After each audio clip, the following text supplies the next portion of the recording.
Bahkan saya mau tanya abang kakak ini, kapan tahu solat Isyraq? Dulu tahu? Waktu kecil lu tahu? Enggak tahu. Buktinya apa? Cara berfikir Wahabi baru masuk belakangan di kita ini. Betul? Kapan bapak-bapak, abang-abang ini mulai bicarakan bid'ah-bid'ah itu? Oh, ini Rasul tak buat. Kapan mulai bicarakan? Baru belakangan. Sejak buku-buku gratis diterjemahkan, dibagikan haji dan umroh. Kita itu balik haji dimainkan mereka. Sengaja dibagikan buku-buku gratis untuk merusak pemikiran orang ahlu sunnah. Sampai di Indonesia apa kata dia? Tengok kami balik dari Makkah, doa bersama habis solat itu bid'ah rupanya. Orang tak mengaji membid'ahkan orang mengaji 70 tahun. I'anah Talibin dibacakan orang, Fathul Wahab kaji orang. Paham maksud saya? Dari mana sumber ilmunya? Buku disebarkan gratis. Kita tipis buku ini tapi payah memahaminya. Belum tentu kita ngerti setelah saya menjelaskan ini. Tidak berani kita mengatakan, oh bapak ni ahli bid'ah ni pak. Ini dapat buku gratis, tak pernah jelaskan orang tak tidak. Buku terjemahan pula lagi. Entah salah penterjemahan, entah benar penterjemahannya. Iya pula kata awak.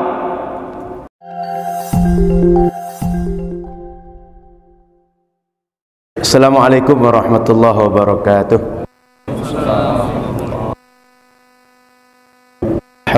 Rabbil alamin. Allahumma salli ala sayyidina Muhammadin nabiyil ummi wa ala alihi wa ashabihi wa man tabi'ahum bi ihsan ila yaumiddin.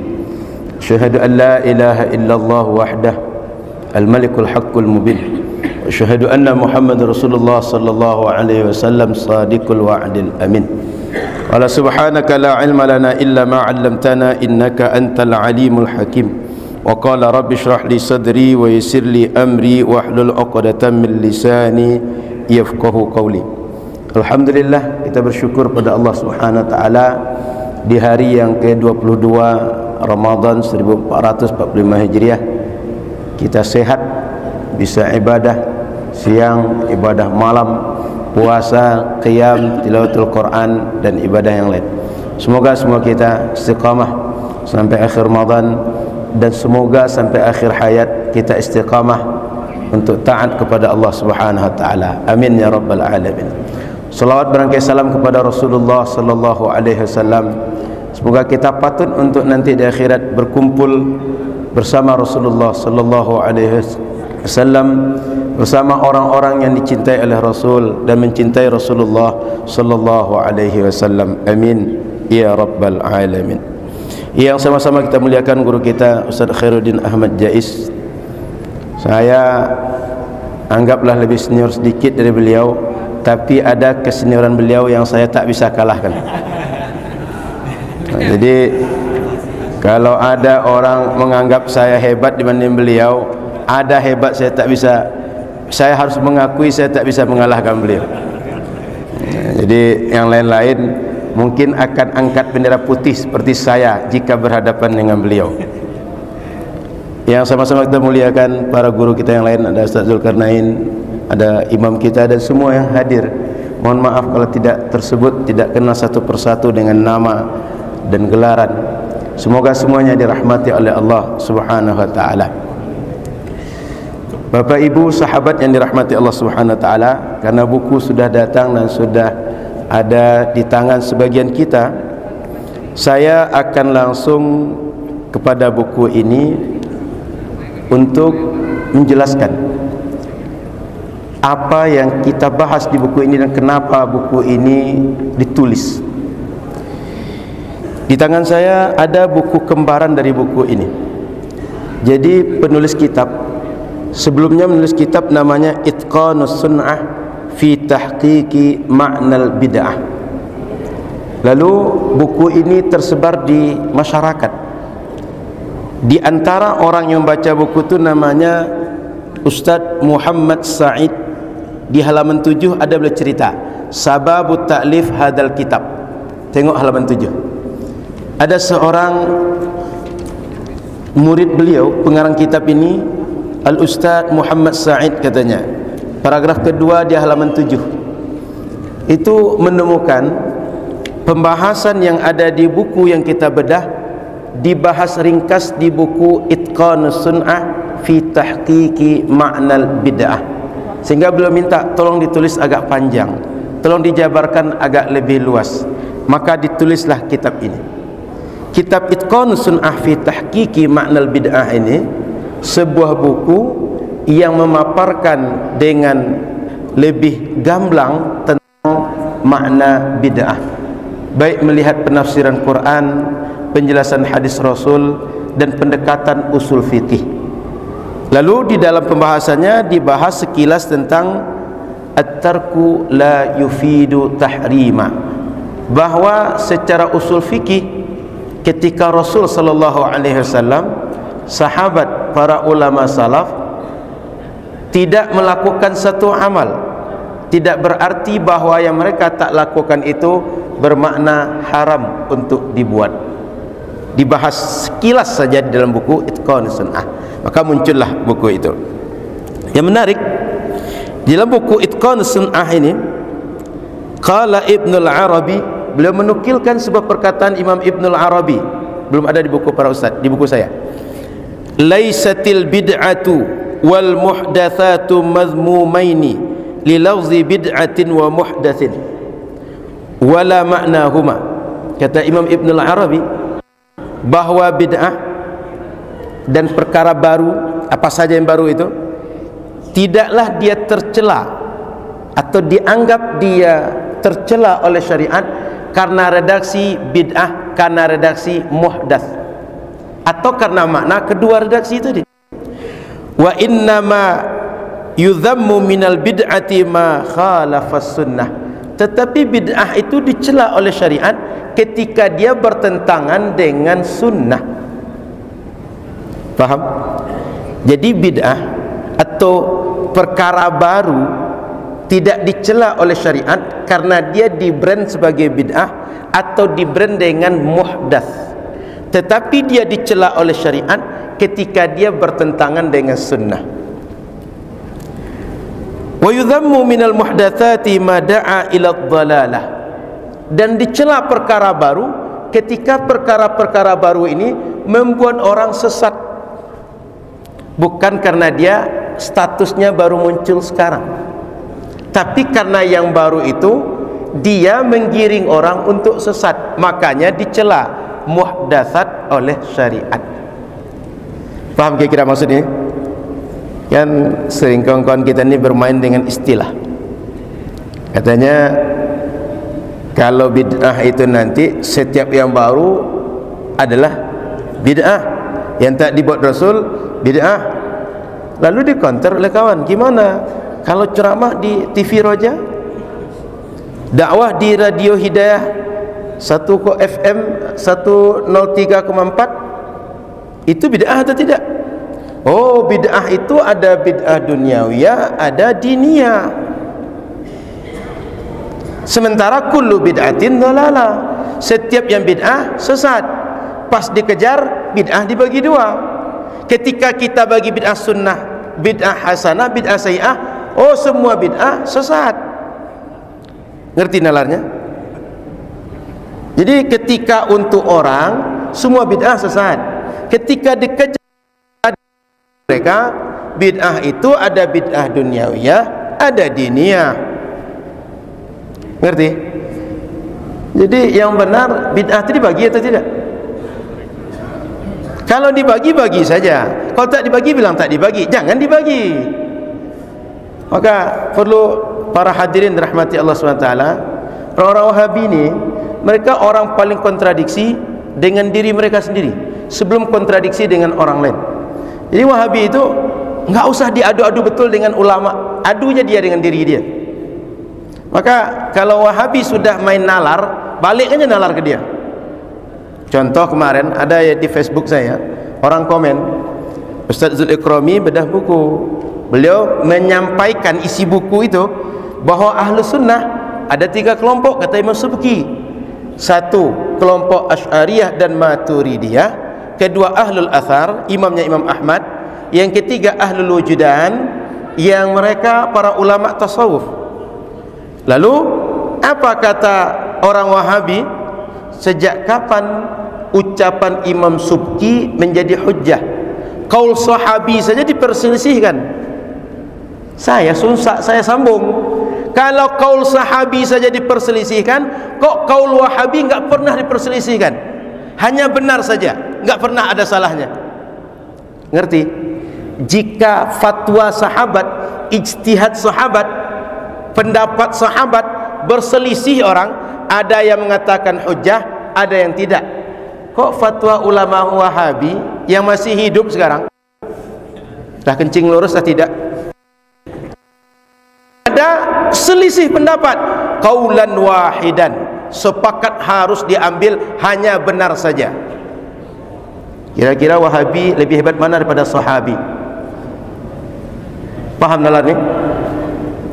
Jadi kadang-kadang dunia terbalik ini mesti kita paham juga, agar kita jangan akhir-akhirnya bingung, saya ini masih waras atau tidak.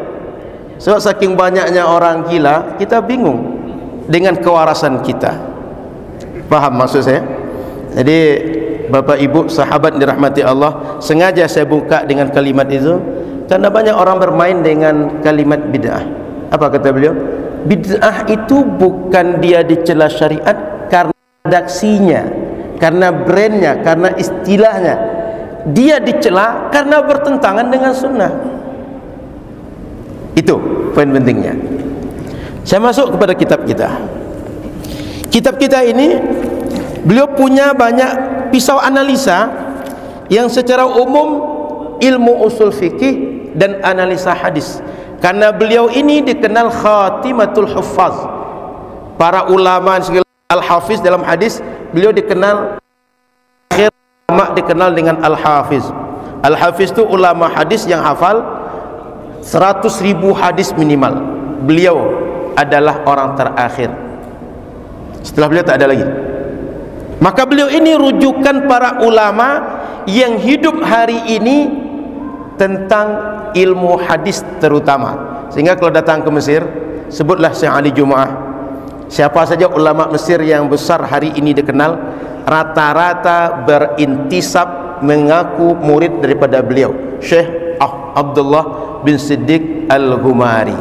Alhamdulillah September yang lalu, satu di antara generasi beliau, kemenakan beliau, datang ke Nurul Azhar, Syekh Abdul Mun'im bin Siddiq Al-Ghumari.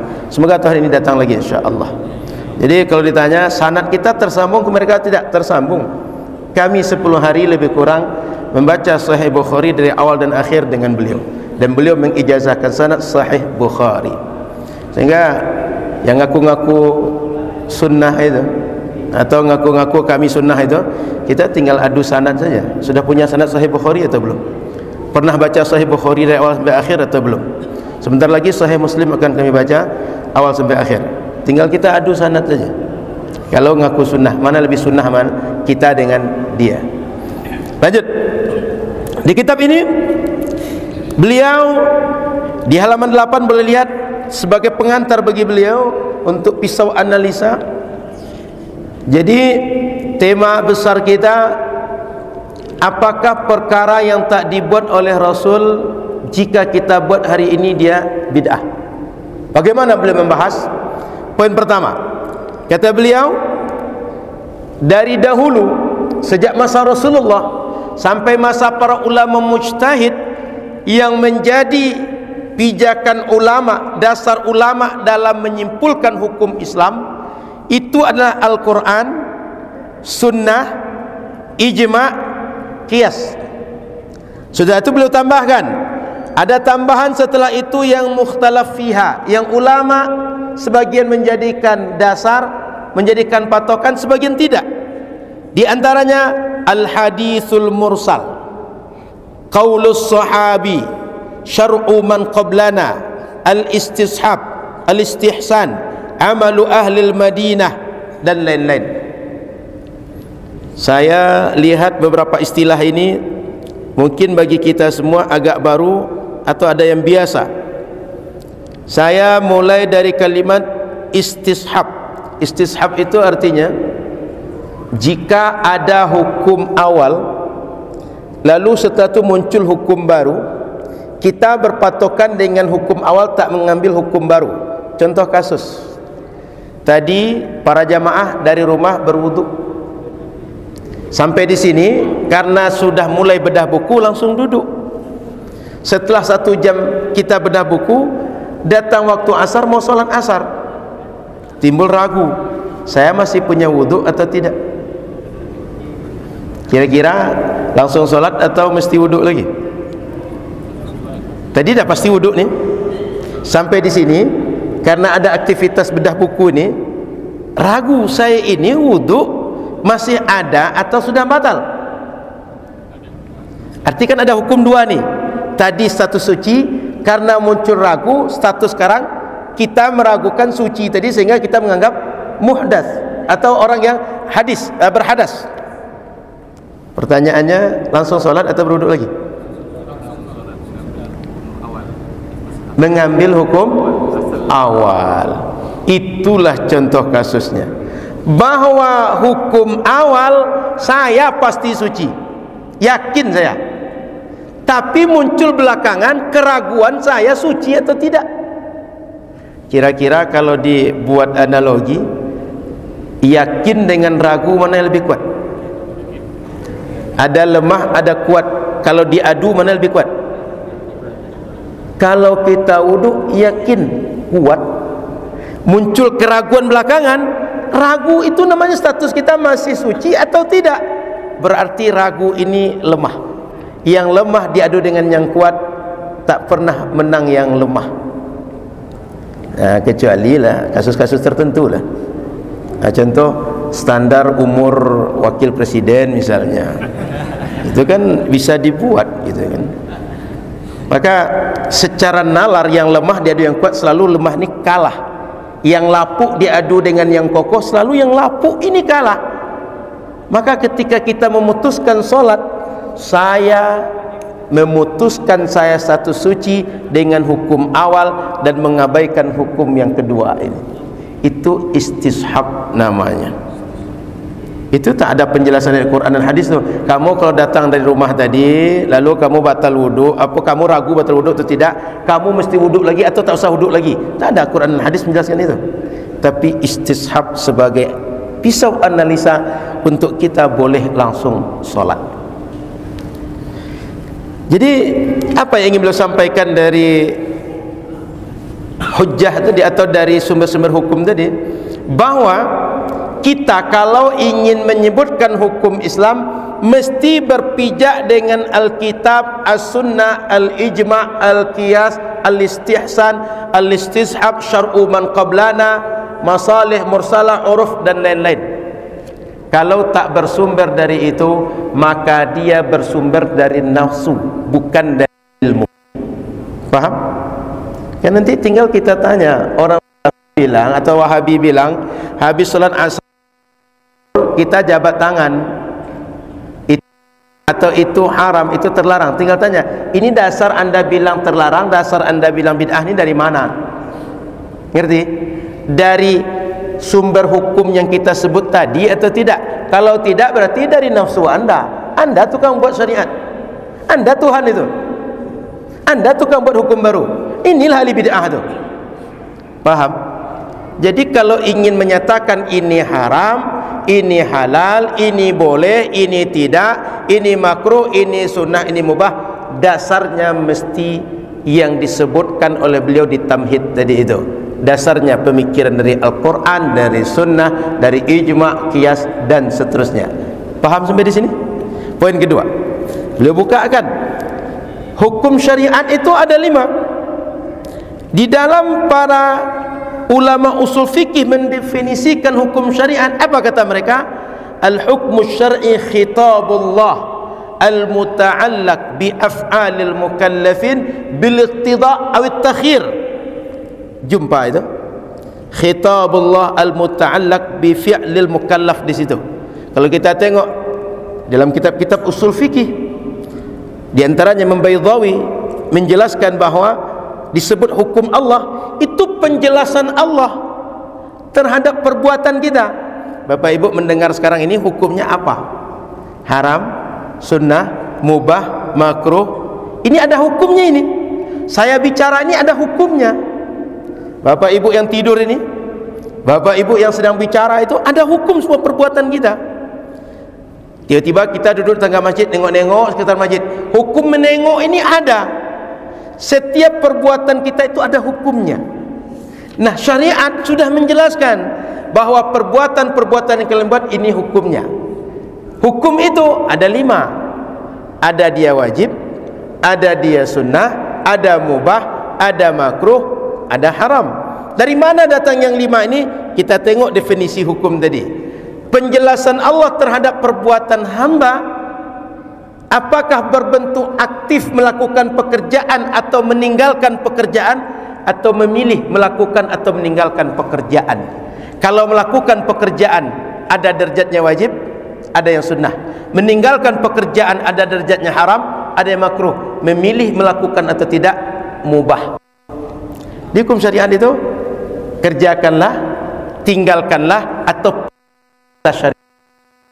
Kalau tidak ada seperti itu kata syariat, berarti hukum datang dari selain syariat. Ngerti ya?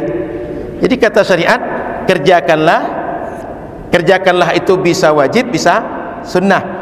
Tinggalkanlah atau jangan kerjakan, bisa haram, bisa makruh. Silahkan kerjakan atau tinggalkan, pilih saja. Ini mubah. 5 hukum syariat. Artinya apa? Tidak ada yang namanya hukum syariat bid'ah. Paham? Tak ada namanya hukum syariat bid'ah. Dan tidak ada namanya hukum syariat at-tarku. Apa at-tarku? Nabi tak melakukan, sahabat tak melakukan, ulama salaf tak melakukan. Maka ketika tak melakukan, muncul hukum terlarang jika kita lakukan. Faham? Hukum syariat 5 saja.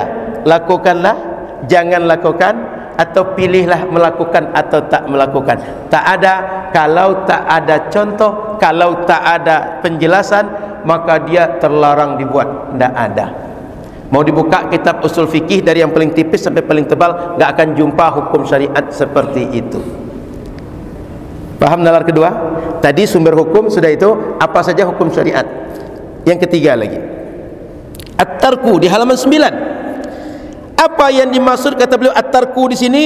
Ayatrukan Nabi sallallahu alaihi wasallam syai'an lam yaf'alhu aw yatrukuhu salaf as-salih min ghairi ayyatiya hadithun aw atharun bin nahyi an dhalika syai'il matruki yaqtadi tahrimahu aw karahatahu. Pembahasan kita ini membahas tentang bahwa kalau Nabi meninggalkan sebuah pekerjaan, tak melakukan sebuah pekerjaan, contoh Nabi tak melakukan bedah buku macam kita ini ketika iktikaf 10 Ramadan terakhir. Pernah dengar Nabi bedah buku? Sayyidina Umar bedah buku pernah dengar? Khalifah yang 4 bedah buku pernah dengar? Nah, pakai buku macam ini lagi. Apalagi kalau nanti pakai proyektor pula, disiarkan live streaming, pernah dengar? Nggak ada kan? Jadi Nabi tak membuat, kira-kira biar mudah dipahami, Nabi tak buat bedah buku macam ini. Dan para ulama salafus saleh juga tak membuat. Kemudian tidak ada satupun hadis atau ayat Quran atau ucapan ulama baik dari kalangan sahabat atau salafus saleh yang melarang yang tidak dibuat itu. Intinya tak dibuat, dan tidak ada penjelasan dari Quran, dari hadis, dari ucapan sahabat bahwa yang tak dibuat ini terlarang. Ngerti? Intinya cuma tak ada jumpa dalil, tak ada penjelasan. Lalu ketika semua itu tidak ada, apakah bila kita buat yaqtadi tahrimahu aw karahatahu? Apakah bila kita buat dia akan menjadi haram atau menjadi makruh kalau kita buat? Paham masalah? Fokus kita di situ. Nabi tak membuat, Rasul, sahabat, ulama salaf tak membuat. Kemudian tak ada penjelasan bahwa yang tak dibuat itu terlarang oleh syariat. Kan beda buku ini ada penjelasan bahwa larang oleh syariat kan? Jabat tangan setelah solat itu kan nggak ada penjelasan syariat itu terlarang kan? Paling kalau orang punya dalil, tak jumpa Rasul jabat tangan dengan sahabat habis solat, kan gitu kan? Termasuk zikir tarawih itu, setiap 2 rakaat kita salam, ada doa, ada solawat, ada zikir, ada istighfar. Itu kan paling dalil orang Rasul tak membuat. Tapi Rasul tak membuat, kemudian ada dalil menjelaskan bahwa itu terlarang, kan nggak ada. Ada jumpa larang sampai sekarang? Tak ada. Justru kalau kita tengok di masa para ulama mazhab yang 4 hidup dulu, masa sahabat hidup dulu, mereka memang mengisi jeda setiap 4 rakaat itu dengan doa, dengan zikir, dengan solat, bahkan tawaf kalau yang di Makkah. Makanya di Madinah karena tak bisa tawaf, Imam Malik dengan ulama Madinah, tawaf ini supaya dapat juga pahala yang banyak di saat-saat jeda, dibuatlah solat 2 kali 2 rakaat, pengisi jeda setiap 4 rakaat 20 rakaat tarawih. Maka orang Madinah tarawih 20 rakaat tambah 4 rakaat setiap jeda, karena 20 4 kali 4 16 tambah 20 36 tarawih orang Madinah. Jadi kalau ada yang tanya, kira-kira salaf membuat tidak berdoa berzikir antar jeda tadi itu Imam Malik saksinya. Kira-kira solat dengan zikir lebih banyak mana pekerjaan solat pada zikir? Zikir itu kan bagian kecil pada solat. Jika yang besarnya boleh, yang kecil lebih boleh. Ngerti maksud saya? Solat dan zikir itu kan keduanya adalah sama ibadah. Zikir bagian dari solat. Kalau Imam Malik dan ulama Madinah, ini salaf atau bukan? Imam Malik salaf atau bukan? Imam Malik itu meninggal 179. Kata Imam Ibnu Hajar Al-Haytami, Al-Mutaqaddimun itu ulama yang disebut dengan salaf itu yang hidup 4 abad pertama Islam. 179 masuk salaf atau tidak? Imam Abu Hasan meninggal 324, salaf atau tidak? Salaf. Imam Malik dan pengikut Imam Malik di Madinah, setiap 4 rakaat diisi jeda solat 2 rakaat kali 2, 4 rakaat. Makanya tarawih jadi 30.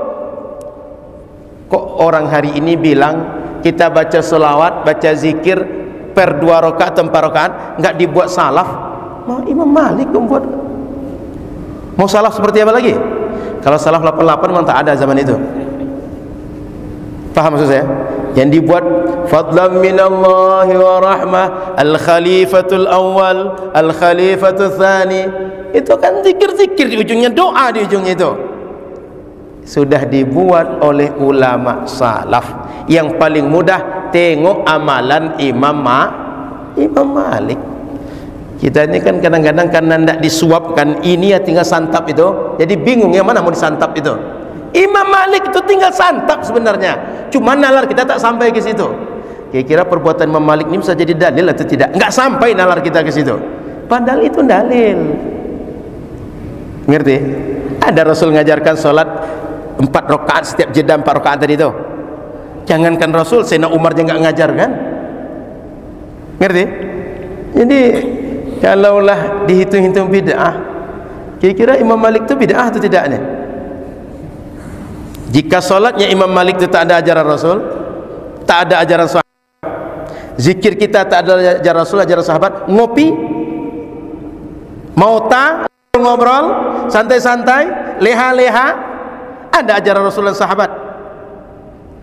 Kita kalau kehidupan Rasul dan sahabat itu, tengok kata Rasul, tanamu aini wala yanamu qalbi. Mata aku ni bisa tidur kata Nabi, tapi hatiku tak pernah tidur. Maknanya Nabi itu tak pernah putus berzikir. Orang Wahabi memahami bahawa istirahah itu, jeda itu nyantai-nyantai. Enggak, itu kalian. Nabi enggak gitu, sahabat enggak gitu. Santainya sahabat itu mereka tak bergerak badan, tapi hati mereka tak lepas berzikir. Orang awak ni kadang-kadang disamakannya Rasul dengan dia, disamakannya sahabat dengan dia. Ibarat pelari sprinter. Orang sprinter itu larinya 100 meter itu 1 menit kurang dia. Awak lumpuh, kakinya tak bisa bergerak, mengaku pula saya paling hebat dibanding Zohri yang dulu juara dunia itu. Dia kan manusia, saya juga manusia. Dia orang Lombok, saya orang Riau. Lebih maju Riau pada Lombok itu lagi katanya. Dia lupa, dia lumpuh Zuhri itu juara internasional, sprinter paling kencang di dunia. Ngerti maksud saya? Disamakannya santainya para sahabat dengan santai mereka ngobrol-ngobrol, ngopi-ngopi. Awak disebut bid'ah, dia tak bid'ah. Padahal entah lebih bid'ah mana dia dibanding kita. Ngerti nalarnya? Makanya saya bilang dengan Wahabi itu tak usah serius-serius betul, sambil ngopi aja bisa menjawab mereka. Balikkan ucapan mereka tu. Tadi kan contoh kaul sahabi, kaul Wahabi tinggal gitu kan aja. Kan di internet kan gitu.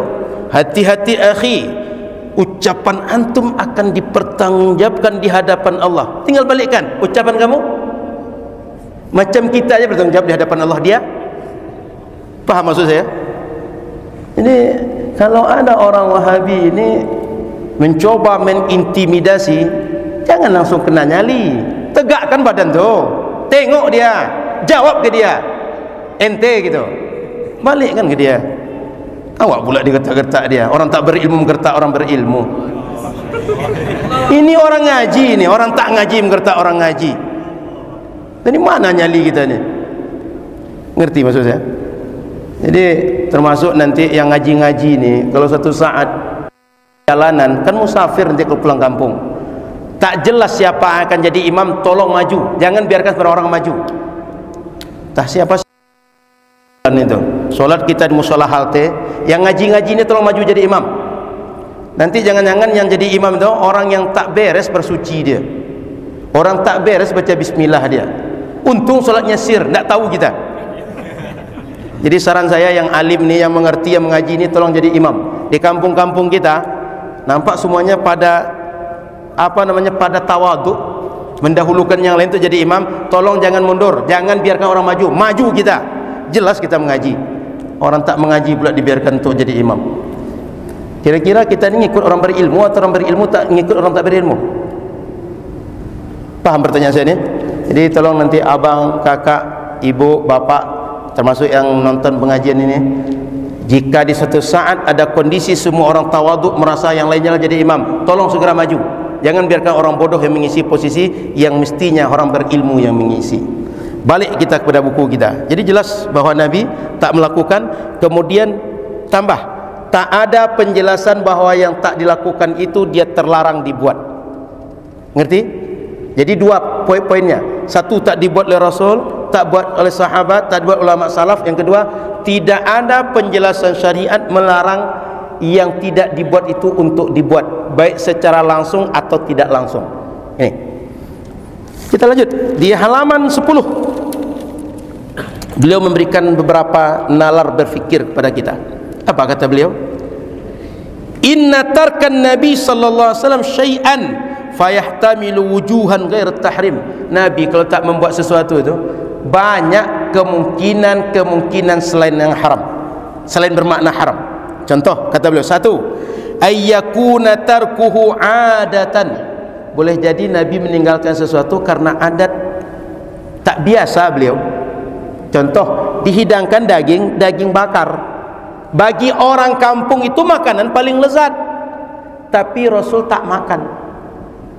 Ketika itu sahabat merasa heran, Rasul kenapa tak makan? Bertanyalah sahabat, aharamun huwa, apakah yang kami makannya haram yang engkau tak makan? Kata Rasul, faqala la, tidak. Walakinnahu lam yakun bi ardi qaumin fa ajiduhu u'afuhu. Ini tidak biasa di kampung saya, sehingga saya tak sadap untuknya. Saya yakin abang kakak semua.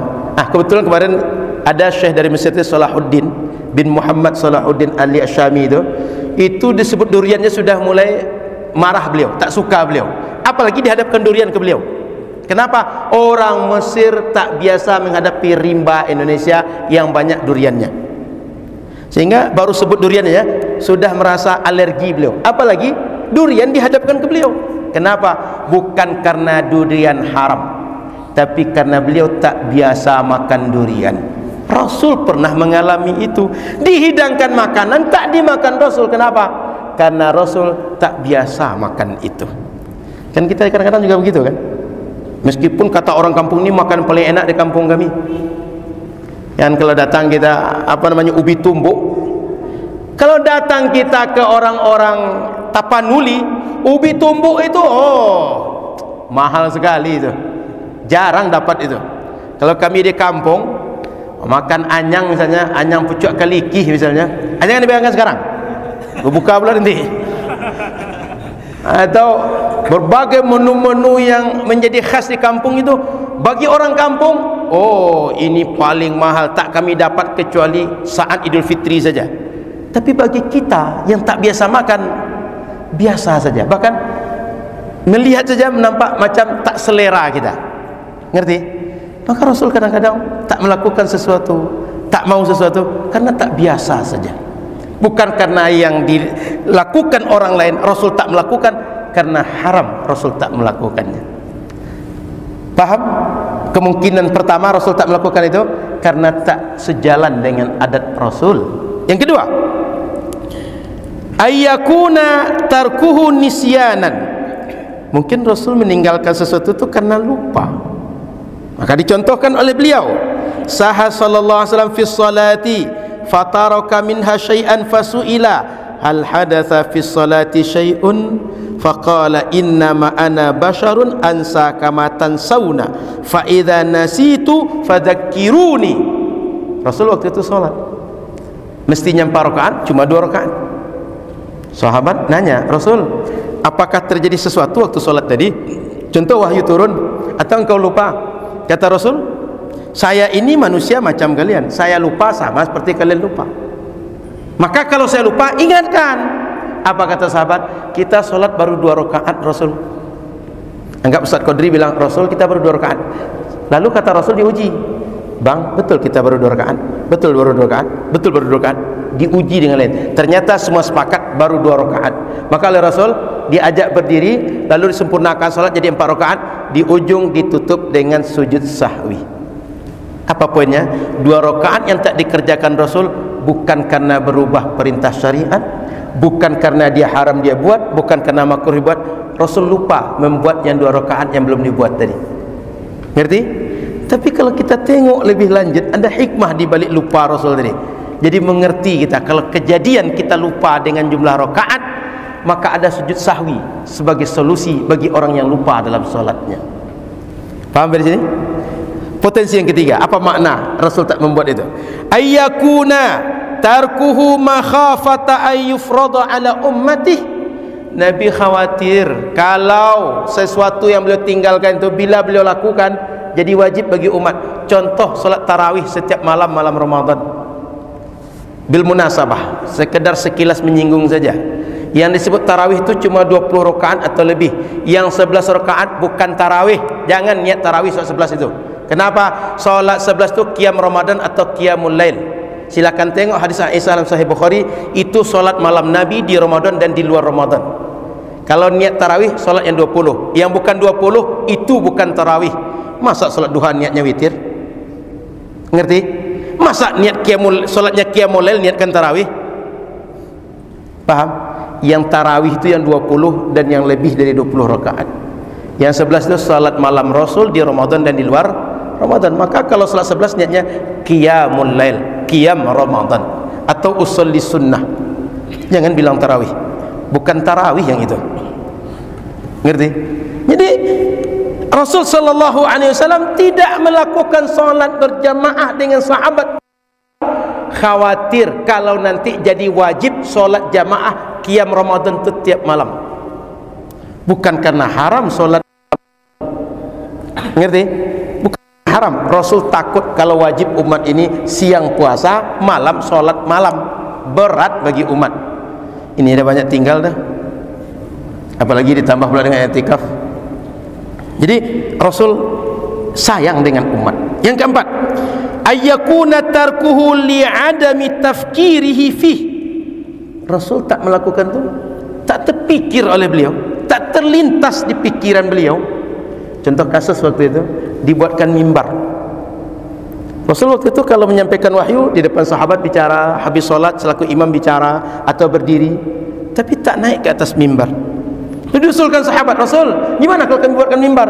Sehingga kalau engkau bicara lebih tinggi, kalau engkau mencontohkan, lebih nampak oleh kami dari belakang. Rasul itu pernah mencontohkan tata cara solat dari atas mimbar. Ketika sujud, dia turun ke bawah. Selesai sujud, naik lagi ke atas. Itu Sahih Bukhari, ada penjelasan itu. Maka Bapak Ibu yang dirahmati Allah SWT, tak terpikir oleh Rasul.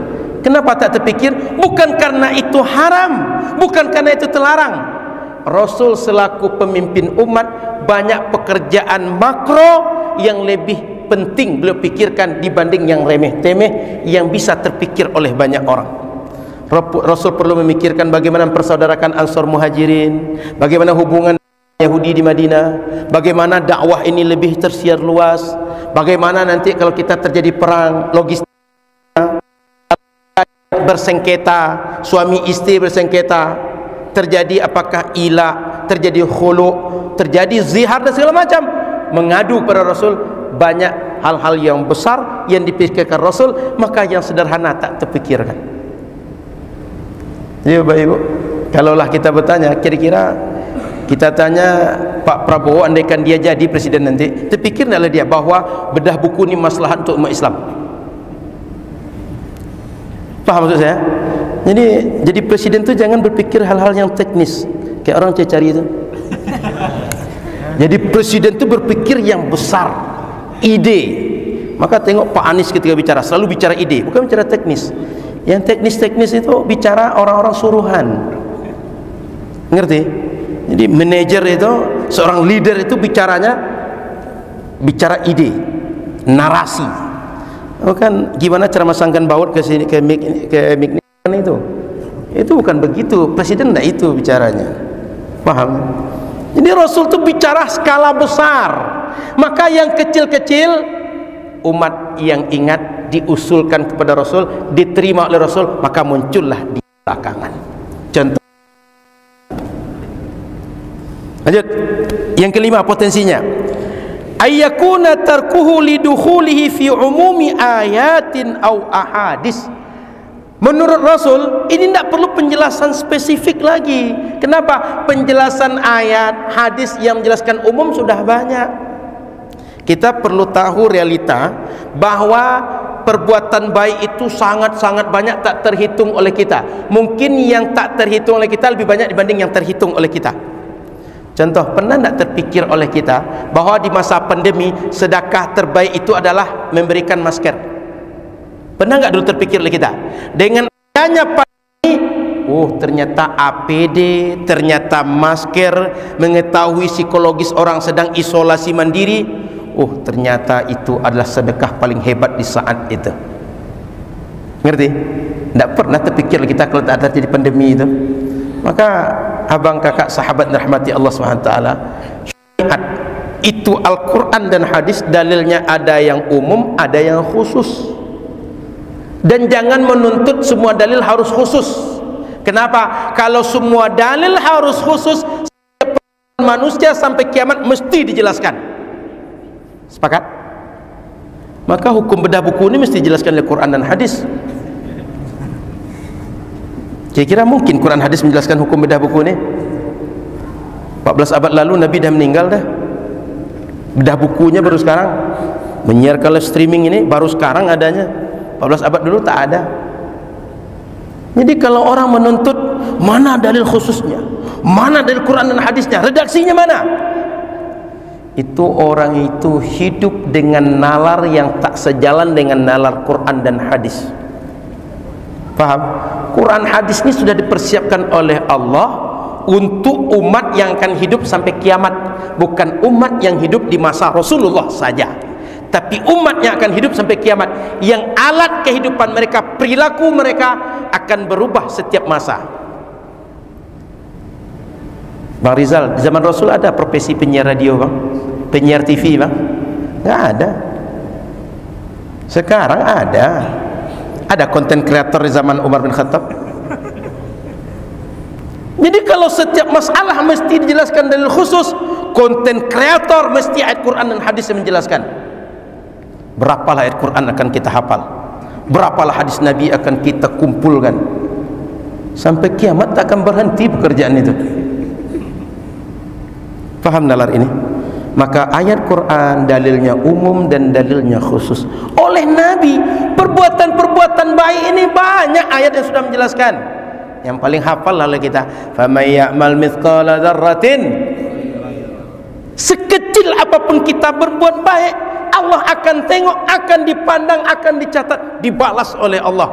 Orang kalau nalarnya berjalan, berarti ayat ini menyuruh saya agar berbuat baik sebanyak-banyaknya. Karena kenapa? Jangankan besar, jangankan banyak, kecil pun dibalas oleh Allah, dicatat oleh Allah, berguna dunia dan akhirat saya. Sehingga orang baik, orang yang nalarnya hidup, orang yang ingin hidup singkat dunia bermanfaat, selamat di akhirat, dia akan manfaatkan sekecil apapun kemungkinan untuk berbuat baik. Belum lagi, man jaa bil hasanati falahu asyru amsalha, siapa saja yang berbuat baik Allah berikan pahala 10 kali lipat kebaikan yang dia buat. Itu motivasi. Sehingga kalau paham motivasi itu, orang akan hidupnya buat baik terus. Wal asri innal insana lafi khusr illa alladhina amanu wa amilus salihat. Orang yang tak merugi itu orang berbuat amal soleh. Maka orang yang mengerti hidup ini akan saya isi dengan amal soleh semua. Tak perlu spesifik yang mana amal soleh yang kamu buat, yang tidak. Faham? Jadi Nabi itu karena sudah banyak dalil Quran dan hadis bersifat umum, tidak perlu satu persatu dijelaskan. Bedah buku boleh, i'tikaf di Masjid Raya An-Nur boleh, ada acaranya pakai tadabbur, pakai muhasabah, kemudian nanti mana tahu pakai hadroh pula. Pokoknya berbagai bentuk kegiatan kita buat hari ini, berbuka bersama di bawah payung An-Nur yang tak ada masjid lain itu, meskipun rusak satu itu tuh tidak pernah ada penjelasan Nabi ini boleh dan tidak. Alhamdulillah, sebagai rasa syukur kepada Allah, setiap hari di An-Nur ini minimal 100 paket orang berbuka bersama di sini. Rata-rata 200 sampai 300 setiap hari. Kalau akhir pekan bisa 500 sampai 600 yang berbuka. Sehingga solat di saf ini nih 3,5 rata-rata. Kalau maghrib itu saya tengok. Ustaz Zul, mohon maaf Ustaz, satu saf ini berapa kira-kira sih Ustaz? Kalau 3,5 saf berarti minimal orang tu 500 lah anggap, belum perempuan. Jangan-jangan kalau maghrib di An-Nur ni rata-rata tiap hari orangnya bisa 1.000 orang. Sepi An-Nur ni 220-an Ustaz. Itu baru 3,5 saf laki-laki, belum perempuan.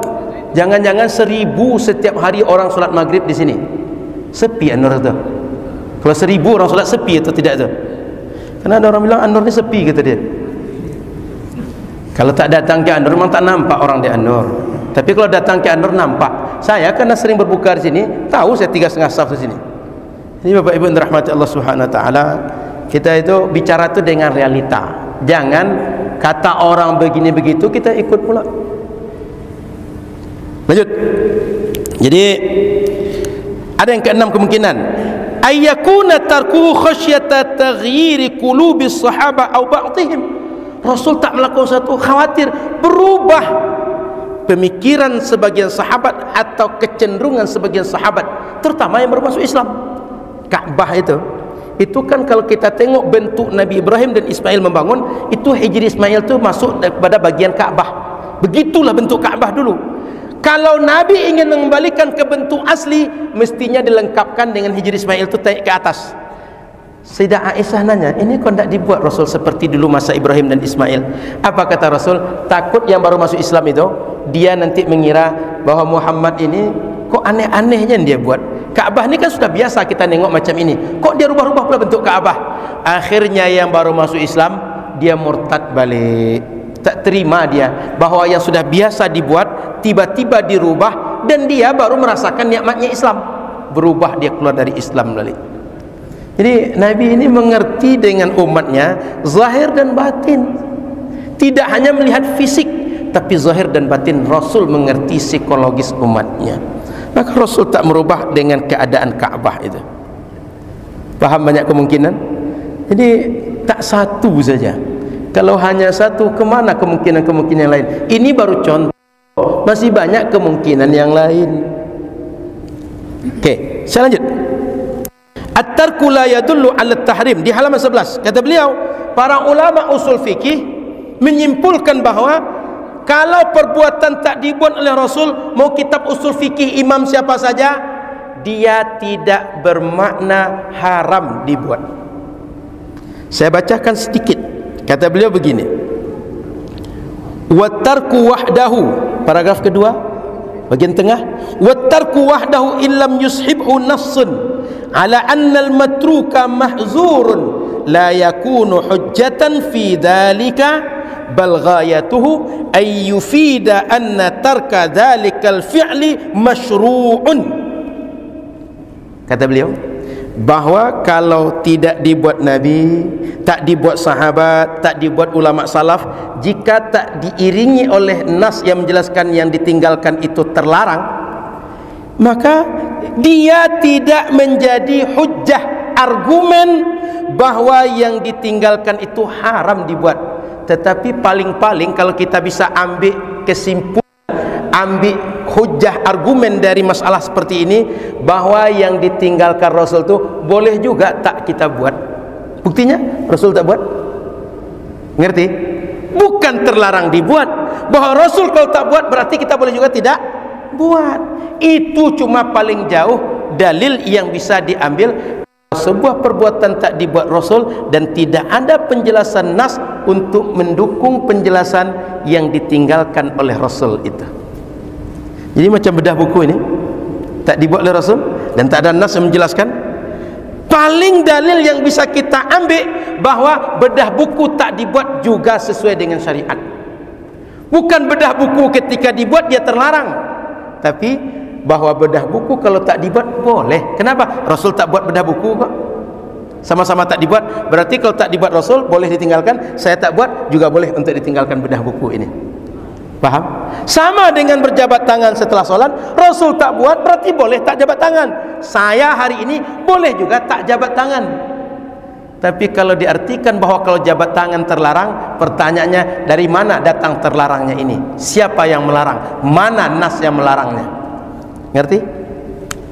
Itu kira-kira bahwa kalau Nabi tak buat, sahabat tak buat, ulama salaf tak buat, paling jauh dalil yang bisa kita ambil, argumentasi yang bisa kita pegang bahwa yang tak dibuat tu boleh juga tak kita buat.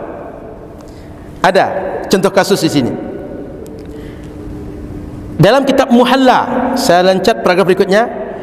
Dzakara Ibnu Hazm ihtijaj al-Malikiyah wal Hanafiyah ala karahiyati salati rak'ataini qabla al-maghrib. Kata Ibnu Hazm, mazhab Zahiri, makruh salat 2 rakaat sebelum maghrib. Di sini masih salat qabliyah maghrib. Makruh kata Imam Ibnu Hazm. Apa kata dia? Dasarnya biqauli Ibrahim An-Nakhai. Karena seorang tabi'in Ibrahim An-Nakhai mengatakan anna Abu Bakrin wa Umar wa Uthmana kanu la yusallunaha. Dulu Abu Bakar, Umar, Utsman tak melakukan salat qabliyah maghrib yang 2 rakaat itu. Karena mereka tak melakukan, kita tak boleh sekarang salat qabliyah 2 rakaat, kata Imam Ibnu Hazm. Ngerti masalah? Lalu apa kata beliau? Warudda alaihim biqaulih, maka dijawablah kepada Ibnu Hazm, law sahha lama kan fihi hujjah. Andai pun sahih bahwa Abu Bakar tak solat, Umar tak solat, Utsman tak solat 2 rakaat sebelum maghrib, andai itu sahih, itu tidak menjadi hujjah. Kenapa? Li'annahu laisa fihi annahum radhiyallahu anhum nahau anhuma. Karena yang 3 tadi, sahabat Abu Bakar, sahabat Umar, sahabat Utsman, tidak melarang solat 2 rakaat sebelum maghrib. Apa yang bisa kita simpulkan? Cuma mereka cuma tak mengerjakan. Tak mengerjakan, mereka punya banyak kemungkinan, seperti Rasul tak mengerjakan, punya banyak kemungkinan. Tapi apakah mereka melarang? Tak ada. Tiba-tiba kita melarang, berarti datang dari dalam hasrat diri kita, nafsu itu. Nah, sebab nafsu beragama ini bahaya Bapak Ibu. Kenapa? Tak terdeteksi. Dan agama kalau sudah masuk nafsu, itu akan menimbulkan banyak masalah yang serius. Dan bencana paling besar dalam hidup manusia ini bencana dalam agama. Maka hati-hati beragama. Sehingga mohon maaf, orang kalau bicara agama ini macam doktor semua. Kita lebih baik seperti Imam Malik, ditanya 48 pertanyaan, 36 beliau jawab la adri. Bahkan ada riwayat 40 ditanya, satu pun tak dijawab oleh Imam Malik. Saya tak tahu, kata beliau. Kenapa? Bukan karena tak tahu, tapi kenapa? Bahwa beliau hati-hati menjawab saya tahu, sehingga nanti orang dapat jawaban disebut dialah kepada orang banyak, khawatir tanggung jawabnya di hadapan Allah besar. Ini masalah agama ni, kalau tak tahu sebut tak tahu, pergi mengaji, bertanya pada orang alim. Bil munasabah, saya singgung sedikit, orang Melayu ni sejak dahulu beramal agama berdasarkan Quran dan Sunnah. Apa buktinya? Asal mereka masalah agama bertanya pada orang alim. Contoh, menyembelih ayam di kampung-kampung. Di kampung saya, waktu saya kecil, asal nyembelih ayam pergi ke masjid atau pergi ke rumah orang Siak di kampung saya tak tahu tempat lain. Kenapa? Takut kalau dia menyembelih tidak benar menurut syariat bangkai yang dia makan. Kira-kira dia ikut orang alim, kenapa? Dia anggap orang alim mengerti. Orang alim mengerti dari mana? Dia belajar agama. Dari mana orang alim belajar agama? Dari gurunya. Gurunya pada gurunya, gurunya pada gurunya, sampailah kepada para mujtahid yang menyimpulkan dari Al-Quran dan Sunnah. Jika seperti itu orang Melayu beragama berdasarkan Quran dan Sunnah atau tidak? Paham pertanyaan saya? Berdasarkan Quran dan Sunnah atau tidak? Berdasarkan Quran dan Sunnah, cuma tak langsung, tapi mengikut para mujtahid, para ulama yang mewariskan ilmu turun dari Rasulullah sampai kepada mereka dengan jalur sanad yang terjaga, lisan dan tulisan para ulama. Begitu Bapak Ibu. Kita ini kan sering dikagetkan orang, kita mesti beramal dengan Quran dan Sunnah, macam kita tak pernah beramal Quran dan Sunnah je kata orang tu. Kita sejak dahulu belum lahir kita sudah Melayu beramal dengan Quran dan Sunnah. Orang tu kerana tak biasa dengan Quran dan Sunnah, makanya dia menyebut terma itu. Dia tak biasa dengan Quran dan Sunnah, biasa dengan nafsu, maka dia kita mesti kembali pada Quran dan Sunnah, karena dia tak selama ini tak bersama Quran dan Sunnah. Betul Pak Iba? Itu jagonya itu, ngerti betul dengan nalar-nalar itu. Bapak Ibu yang dirahmati Allah Subhanahu wa taala. Jadi itu contoh tadi, bahwa kalau Rasul, kalau sahabat, ulama salaf tak melakukan, tidak berarti haram dibuat. Contoh kasus perbuatan Sayyidina Abu Bakar, Umar dan Uthman, mereka cuma tak membuat tapi tak melarang. Beda tak membuat dengan tak melarang, dengan melarang. Paham ya? Ini kan bahasa Indonesia nih. Tak membuat dengan melarang dua hal yang berbeda. Jangan dijadikan tak membuat menjadi bermakna terlarang. Itu tidak amanah namanya. Kita tengok. Lalu yang larangan itu bagaimana? Tengok di halaman 12. Dalam syariat yang disebut dengan larangan, bila redaksi ayat Quran dan hadis ada larangan, ada nahyu di situ. Contoh, la taqrabuz zina, la tashrabul khamra, la ta'kulu amwalakum. Ada kalimat larangan di situ. Jangan kalian dekati zina, jangan kalian makan harta kalian dengan cara batil, jangan minum khamar. Ada larangannya. Itu terlarang, jangan dibuat. Atau redaksi kedua, lafzut tahrim disebutkan dalam Quran dengan redaksi haram. Hurimat alaikumul maitah, diharamkan bangkai untuk kalian. Berarti terlarang kita buat. Kenapa? Jelas redaksinya haram kalau kalian buat. Atau yang ketiga, dhammul fi'li awit tawa'udi alaihi bil iqab, dijanjikan dengan siksa atau dicela oleh syariat.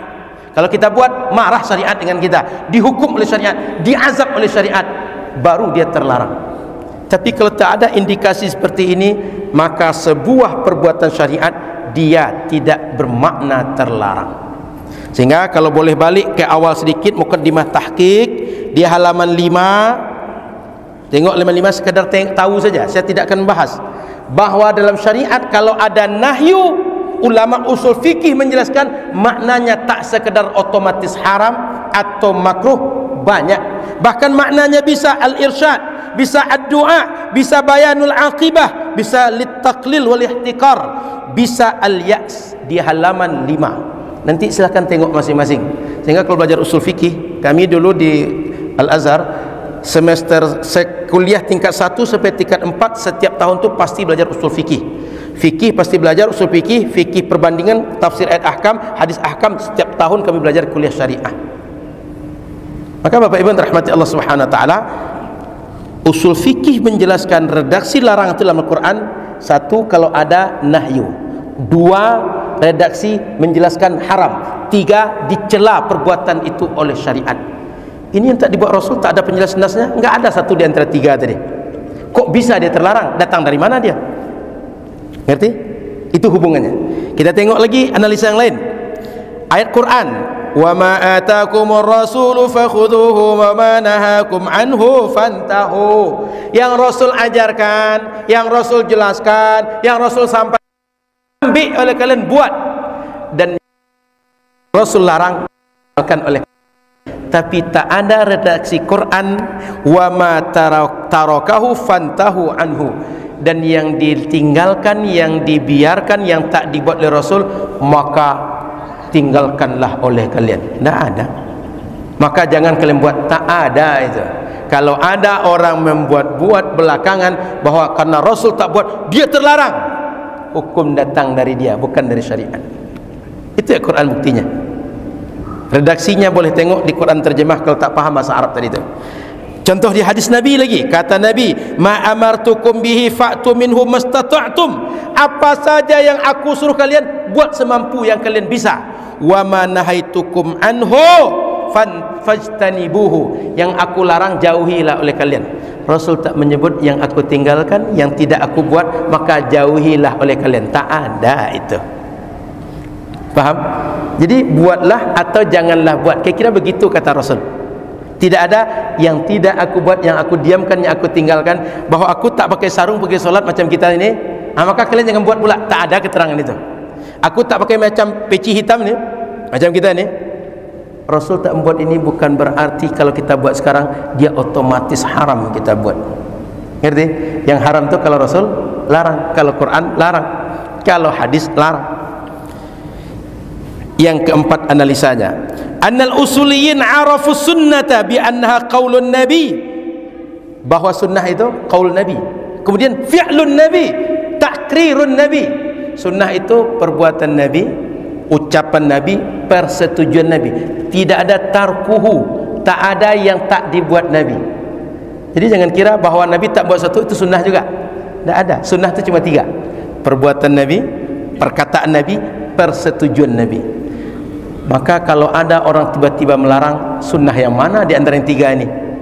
Ngerti? Lanjut. Yang kelima, annal hukma khitabullah, bahwa kata para ulama usul, hukum syariat itu adalah penjelasan Allah. Annal ladzi yadullu alaihi Qur'an au sunnah au ijma' au qiyas, berarti yang disuruh oleh Quran, disuruh oleh sunnah, disuruh oleh ijma', disuruh oleh qiyas. Wa tarku laisa wahidan minha fala yakunu dalilan. Kalau tidak ada penjelasan Quran, tarku kan tak ada penjelasan Quran. Yang tak dibuat Rasul itu kan tak ada penjelasan Quran, tak ada penjelasan hadis, tak ada penjelasan ijma', tak ada penjelasan daripada qiyas, maka dia tidak merupakan dalil.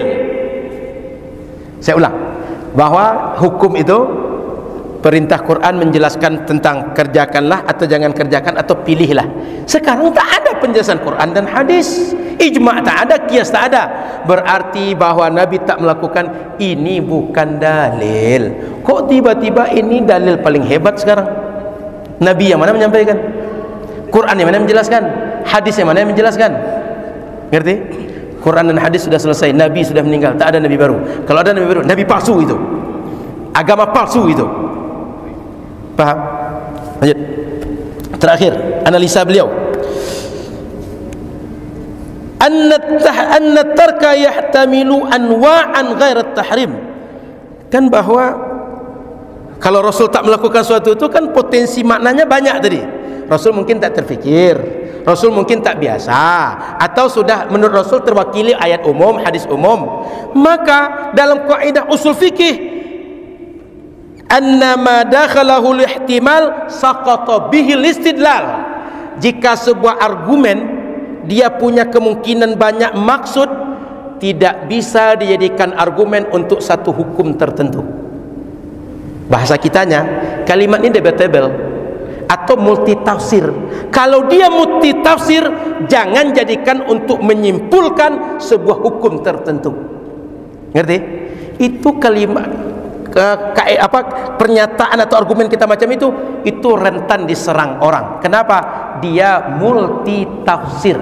Yang namanya multi tafsir, saya bisa menafsirkan, Ustaz Khairuddin bisa menafsirkan, para jamaah bisa menafsirkan. Jika itu dijadikan alat kita, oh rapuh, diserang habis-habisan sama orang nanti, terkapar nanti. Ngerti? Usul fikih menyebutkan begitu, bahwa kalau ada sebuah argumentasi dia memiliki banyak multi tafsir, itu tak bisa dijadikan argumentasi. Kenapa? Karena dia tidak final untuk satu maksud tertentu, sehingga nggak bisa disimpulkan menjadi haram. Maksud yang lainnya masih banyak, bahkan untuk haram tak ada indikasi, untuk makruh tak ada indikasi. Kok bisa tiba-tiba dia haram, dia makruh? Paham? Itu kira-kira pisau analisa dari usul fikih. Kan sedikit Ustaz Khairuddin 245 Ustaz. Sudah itu kita diskusi nanti. Para ahibba yang dirahmati Allah Subhanahu wa taala. Ini sering orang berargumen bahwa kalau Rasul kerjakan kita kerjakan, kalau Rasul tinggalkan kita tinggalkan. Pernah dengar itu? Ini kan Rasul tinggalkan, berarti kita tinggalkan juga. Kenapa kalian kerjakan? Kan gitu nalarnya. Kita tengok bagaimana analisa di sini. Kata Imam Ibn Sam'ani, "Idza taraka ar-rasul syai'an wajaba 'alaina mutaba'atuhu." Kalau Rasul meninggalkan sesuatu, wajib kita ikut Rasul juga. Berarti tinggalkan juga. Paham nalar ini? Wastadalla bi anna as-sahaba hina ra'awan nabi sallallahu alaihi wasallam amsaka yadahu anid dabbi tawaqqafu wa sa'aluhu anhu. Lalu mereka berdalil, kan Nabi waktu disediakan daging bakar dari itu kan Rasul tak makan. Berarti kalau Rasul tak makan, kita jangan makan juga. Kira-kira begitu. Apa jawaban kepada beliau ini? Lakin jawabuhu bi annahu laisa biharam. Sahabat langsung konfirmasi, Rasul kok tidak dimakan? Kenapa engkau tak makan? Rasul menjelaskan, ini tak haram, cuma aku tak biasa saja. Ngerti? Jadi kaidah yang disampaikan di awal bahwa Rasul kalau meninggalkan wajib kita tinggalkan juga, itu tidak kaidah yang paten dan semua masalah mesti begitu. Buktinya dikonfirmasi oleh sahabat langsung bahwa Rasul meninggalkan bukan karena haram, tapi ada sebab yang lain. Paham ini? Ini kalau kita buka lah referensi ulama, terbuka pikiran kita, bisa menjawab orang-orang bongak itu. Sudah itu. Ada ucapan Ibnu Taimiyah halaman 14. Ibnu Taimiyah ditanya, ada orang ziarah kubur, lalu dia minta tolong atau dia di kuburan itu bertawasul, beristighatsah agar dia sembuh atau hewannya sembuh, sehingga dia minta kepada Allah di kuburan orang yang dikunjungi. Bagaimana kata Ibnu Taimiyah ketika tanya masalah itu? Kata beliau panjang jawabannya, yang inti jawaban beliau, walam yaf'al hadza ahadun minas sahaba wat tabi'in. Ini tak dibuat oleh seorang pun sahabat dan tabi'in, wala amara bi ahadun minal a'immah, seorang pun imam tak menyuruh macam ini. Yakni annahum lam yas'alu du'a 'anil nabi ba'da wafatihi, bahwa sahabat, tabi'in, para imam tak ada seorang pun meminta doa kepada Nabi setelah Nabi mati. Artinya kalau Nabi hidup, Nabi saat Nabi hidup, setelah Nabi meninggal tak ada yang melakukan itu. Sekarang ada lakukan itu. Sehingga kalau ditanyakan masalah ini, bagaimana kata Imam Ibnu Taimiyah, kama kanu yas'alunahu fi hala hayati. Dulu sahabat, tabi'in, ulama salaf tak membuat, berarti tak boleh juga dibuat. Kata Imam Ibnu, bagaimana jawab penulis Imam Abdullah bin Siddiq Al-Gumari menjawab, wa qultu fi raddi alaih, kata beliau, wa anta khabirun bi anna hadha la yasihu dalilan lima yadda'ihi wa dhalika liwujuhin. Kata beliau, jawaban Ibnu Taimiyah ini enggak ilmiah, enggak bisa jadi jawaban. Kenapa? Satu, anna adama fi'li sahabah lidhalika yahtamilu an yakuna amran ittifaqiyan, ay ittafaqa annahum lam yatlubu du'a minhu ba'da wafatih, wa yahtamilu an yakuna dhalika indahum ghaira jaiz aw yakuna jaizan wa ghairuhu afdal minhu fatarakahu ila al-afdal. Bahwa sahabat tidak melakukan minta doa kepada Nabi setelah Nabi meninggal itu ada banyak kemungkinan. Satu, mereka sepakat tetap boleh. Dua, mereka tak sepakat, atau mereka menganggap bahwa ini sepakat tapi ada yang lebih afdal dibuat, sehingga mereka tak melakukan karena ada yang lebih afdal untuk dibuat. Tapi tak bermakna tak melakukan karena itu haram atau itu berselisih dengan syariat. Ngerti? Jadi kan banyak kemungkinan tadi. Okay. Lalu jawaban yang kedua, bahwa dalam usul fikih disebutkan annama dakhalahu al-ihtimal saqata bihil istidlal. Sebuah argumen kalau multi tafsir, multi interpretasi, enggak kuat jadi argumen, enggak bisa jadi argumen. Ini kan masih banyak kemungkinan. Kan tak ada penjelasan bahwa itu terlarang. Selama tak ada penjelasan syariat itu terlarang, berarti dia masih banyak kemungkinan bila kita buat. Tak bisa jadi argumen. Maka Bapak Ibu yang dirahmati Allah, kalau kita tengok yang dilakukan oleh sahabat yang lain selain kasus tadi itu, ada justru yang berkebalikan.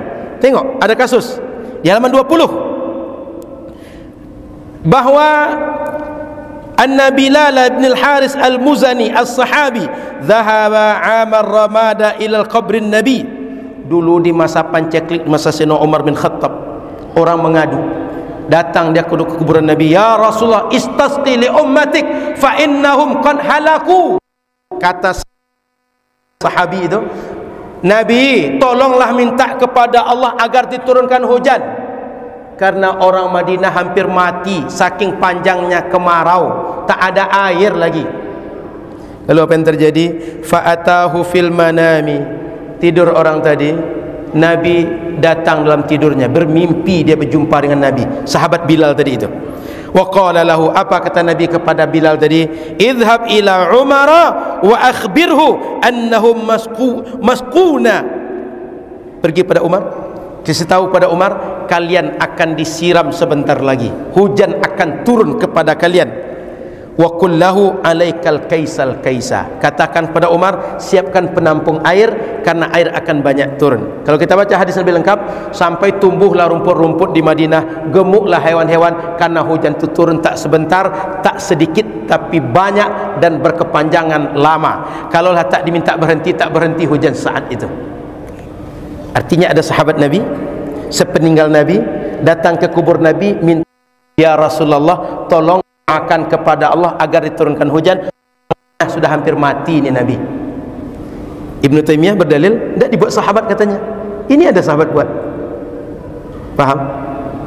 Berarti dibantah oleh perbuatan sahabat. Dakwanya, klaimnya tidak ada sahabat buat, tapi hadis sahih sahabat buat. Maka saya ingatkan pada saya dan kita semua, kalau tidak tahu dalil, mending bilang saya tidak tahu. Kalau tak paham, bilang saya tak paham. Kalau tak setuju, bilang tak setuju. Saya tak setuju dengan anda, bilang. Tapi jangan bilang itu tak sunnah, itu tak sesuai dengan Quran dan sunnah. Paham? Jadi bilang aja, saya tak tahu, saya tak paham, saya tak sepakat dengan anda. Bilang aja gitu, fair. Jadi Wahabi anda di Pekanbaru ni, kita perlu tahu aja, kata orang Pekanbaru ini surganya orang Wahabi, surganya sunnah. Jadi orang Pekanbaru siap-siaplah untuk disesatkan, siap-siaplah semuanya. Ke depan siap-siap anak cucu kita akan dimangsa oleh ajaran-ajaran sesat itu. Hari ini kalau saya pengajian di banyak tempat, sudah banyak orang tua yang mengadu, Ustaz, macam mana cara menghadapi anak kami, baru kelas 2 SD, baru kami dibilangnya bid'ah, kami dipaksanya pakai cadar, kami dipaksanya potong celana kami. Tahu dari mana anak TK, anak SD itu macam itu? Jangan gitu, itu bid'ah tu. Ada di Facebook saya kemarin diskusi tentang baca bismillah atau bismillahirrahmanirrahim. Sudah banyak orang mengetawakan dia, tak juga sadar dia tak paham gitu. Sekali-sekali kalau mau berperang tu bawa peluru lah, kalau perlu pakai rudal lah. Ini senjata ya tak ada, ngajak perang pula orang pakai rudal. Jadi Bapak Ibu rahmati Allah Subhanahu wa taala, kita dalam syariat ini jelas panduan kita, jelas aturan dan kaedah syariat. Jangan membuat-buat itu berisiko besar. Kalau tak tahu, kalau tak setuju, bilangnya tak tahu, tak setuju. Jangan membawa qala Allah, qala Rasul, berdusta-dusta sendiri saja. Jangan bawa Allah dan Rasul. Man kadzdzaba alayya muta'ammida, kata Rasul, siapa saja yang sengaja berdusta atas namaku, falyatabawwa maq'adahu minan nar, siap-siapkanlah oleh kalian tempat kalian dalam neraka. Saya kira itulah sedikit penjabaran dari buku ini. Nanti kalau ada pertanyaan saya akan jawab, kalau tak ada pertanyaan saya akan kasih satu pemungkas yang kata beliau, supaya pintar kita tak sama. Silakan Ustaz Khairuddin, saya kembalikan. Langsung jawab Ustaz. Pertama, usul fikih itu kalau kita tengok pembahasan 3 substansi pokok pembahasan usul fikih itu. Satu, mesti ada pembahasan mantiqiyah, konsep-konsep akal dalamnya. Wahabi memang nerima konsep akal? Enggak kan? 2, aspek kebahasaan. Makanya kajian dalalatul alfaz itu panjang dalam usul fikih. Am, khas, mutlak, muqayyad, mufassar, mubayyan, itu panjang. Nasakh, mansukh segala macam, itu aspek kebahasaan. Dalalatul alfaz. Bahkan harful ma'ani, huruf waw, huruf ba, huruf fa, itu panjang pembahasan ulama usul fikih. Kalau kita kan tahunya huruf jar saja kan, tapi ulama usul fikih itu panjang maknanya. Apakah indikasi makna haram, indikasi makna mubah, makruh, itu panjang analisanya. Contoh kasus, huruf ba itu, ketika kita berwudu, wamsahu biru'usikum, kan huruf ba biru'usikum itu, masuknya ba kepada isim ru'usikum itu, apakah bermakna basuh kepala itu mesti keseluruhan kita usap atau sebagian saja? Saya tak bahas lanjut, tapi ba itu dibahas panjang oleh ulama. Artinya pembahasan usul fikih itu 1, konsep akliyah, 2, konsep bahasa, 3, furu'. Karena usul fikih ini merupakan konsep-konsep furu'. Bagaimana hukumnya menggunakan air, bagaimana menggunakan apa, bagaimana kita nanti berwudu dan segala macam itu dari usul fikih. Asalnya kita menyimpulkan ini boleh dan tidak, ini dia makruh mubah tidak, solat kita itu usul fikih perangkat dasarnya. Sehingga kalaupun belajar usul fikih, karena ada konsep logika di situ, konsep logika mesti belajar mantik. Apa mau orang tu belajar mantik? Kalau tak mau belajar mantik dan tak belajar mantik, tak akan pernah matang usul fikihnya. Sehingga mungkin belajar usul fikih tapi tak akan pernah matang. Kenapa? Dia mengingkari yang merupakan substansi dasar usul fikih. Usul fikih itu kalau kita fahami lebih lanjut, itu menjelaskan tentang bagaimana kita menggunakan dalil, boleh atau tidak jadi hujjah atau tidak, Quran jadi hujjah atau tidak, sunnah jadi hujjah atau tidak, ijma' jadi hujjah atau tidak, ijma', qiyas, qaul sahabi, uruf, syar'u man qablana, istishab, itu jadi hujjah atau tidak, itu dibahas usul fikih. Kalau semua dalil ini bertentangan, ada at-tarjih, bagaimana kita mengambil yang mana menjadi argumen, mana yang tidak. Kemudian ada ijtihad dan taklid, pembahasan usul fikih nanti. Tapi substansi alat yang dasar dalam usul fikih itu ada konsep logika, ada kebahasaan, ada furu'-furu' fikih. Kalau bagian dasar sepertiga dari ilmu itu dia ingkari, gimana dia akan menguasai? Ngerti? Usul fikih belajar juga. Sudah itu tentang Islam masuk, Islam Ahlus Sunnah masuk ke Riau, masuk ke Sumatera.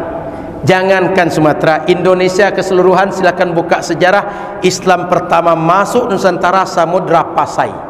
Di mana Samudra Pasai? Aceh. Kok bisa pula Wahabi ngaku paling dulu? Kan aneh. Datang dari mana? Bahkan saya mau tanya abang kakak ini, kapan tahu sholat Isyraq? Dulu tahu? Waktu kecil lu tahu? Enggak tahu. Buktinya apa? Cara berfikir Wahabi baru masuk belakangan di kita ini. Betul? Kapan bapak-bapak, abang-abang ini mulai bicarakan bid'ah-bid'ah itu? Oh, ini Rasul tak buat. Kapan mulai bicarakan?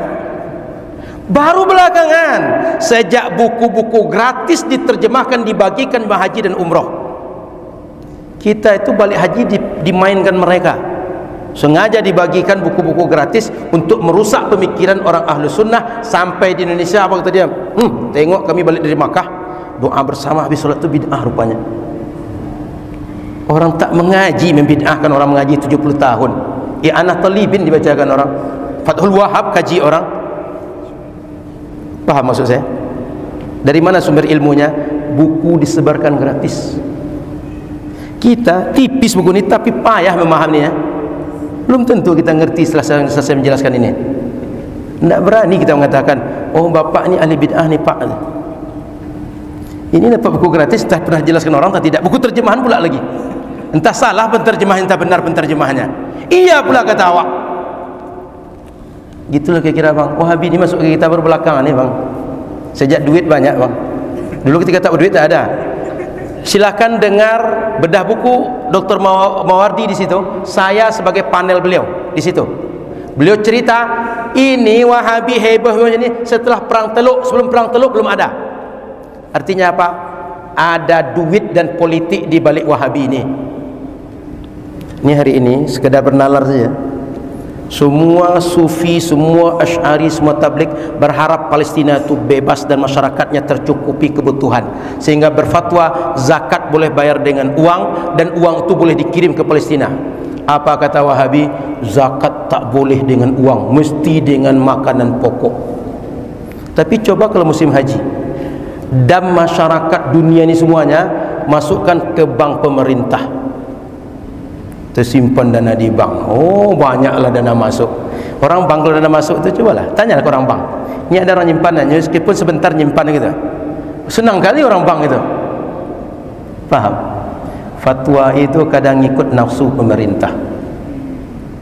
Kita semua berharap orang Palestina tertolong, Palestina merdeka. Wahabi, kalau bisa matilah kalian di bawah Israel, orang Palestina. Itu yang tidak dibilang ya. Paham? Kawan-kawan filantropi ngerti yang saya maksud ini. Cukup ya bang? Nggak usah detail-detail itu bang. Ilmu ini nggak sulit betul, karena tak tertangkap oleh orang tu. Yang ringan-ringan aja. Demikian jawaban dari Bu Yunita Ustaz Anno dari pertanyaan soal peserta video. Dan pertanyaan kedua, pertanyaan singkat pada kita waktu kita 35 menit. Mana mic tadi? Saya tak pegang mic Ustaz. Yang kira pula saya menyimpan mic nanti. Saya cuma ini mic saya. Boleh yang mana? Oke, ke belakang.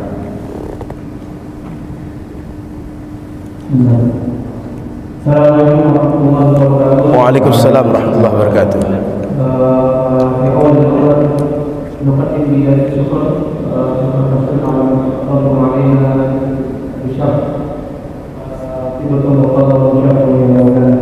Ya Rabb wa iyyakum. Ini mengenai pembagian dari ulama tentang fatwa Nabi Sallallahu Alaihi Wasallam. Dan ini ada kaitannya dengan mungkin propaganda yang selama ini selalu digaungkan oleh saudara-saudara kita. Saya masih menganggap mereka saudara kita, walaupun mungkin mereka tidak menganggap saya adalah saudara mereka. Memang mereka saudara, karena Nabi mengajarkan innamal mu'minuna ikhwah. Nabi mengajarkan orang beriman saudara. Mereka masih beriman, mereka saudara kita, memang saudara kita. Jadi saya keras-keras ini bukan menganggap mereka tak saudara, mereka saudara saya, saudara kita mereka. Jadi kita semua anggap mereka saudara. Cuma saudara jahat. Alhamdulillah kita menganggap mereka saudara kita, walaupun mereka menganggap saudara. Ada dua pembagian yang disebutkan oleh Syekh Al-Umari, bahwasanya nau'ain daripada tak itu ada takun yang mana itu lebih cerita yang tadi di Nabi Sallallahu Alaihi Wasallam, ada takun Nabi, dan juga di satu sisi memang tidak ada orang tuntutan ataupun untuk orang yang melakukannya. Namun ada juga takun yang lain, yang kedua, yaitu takun Nabi Sallallahu Alaihi Wasallam ma'awudin atau dikani, yaitu meninggalkan, tapi sebenarnya ada potensi untuk melakukannya, atau sebenarnya ada orang untuk melakukannya. Wah, di halaman 1 wahai adalah yang tadi macam makhluk, dan tak yang bagian kedua ini itu menghendaki dilarangnya yang ditinggalkan. Nah, yang sekarang ini tahun dulu propaganda mereka itu kan selalu yang kami dengar seperti ihya ledakan Sya'ban atau menunjukkan oleh Nabi Sallallahu Alaihi Wasallam atau hal-hal yang mereka anggap bid'ah itulah, itu mereka selalu memasukkan perbuatan ini ke dalam sesuatu takun Nabi ma'awujudin kepada ini. Apakah perlu klasifikasian atau mengkategorikan ihya oleh Nabi atau ihya Sya'ban dan segala macamnya itu memang benar termasuk daripada takun Nabi ma'awujudin kepada ini, atau mengklasifikasian mengkategorikan ini keliru sebenarnya, sehingga masuk dalam pembahasan kita pada siang hari ini. Mungkin sekian. Baik, terima kasih abang. Sedikit saya bertanya, yang abang pegang buku sama dengan kami? Soalnya tebal buku abang. Ini yang saya punya yang musuh dulu. Mausu'ahnya berarti ini juga di situ. Jadi yang saya mau sampaikan itu, yang belum saya sebutkan itu, yang kata beliau pamungkas itu, yang disebutkan inilah tuh.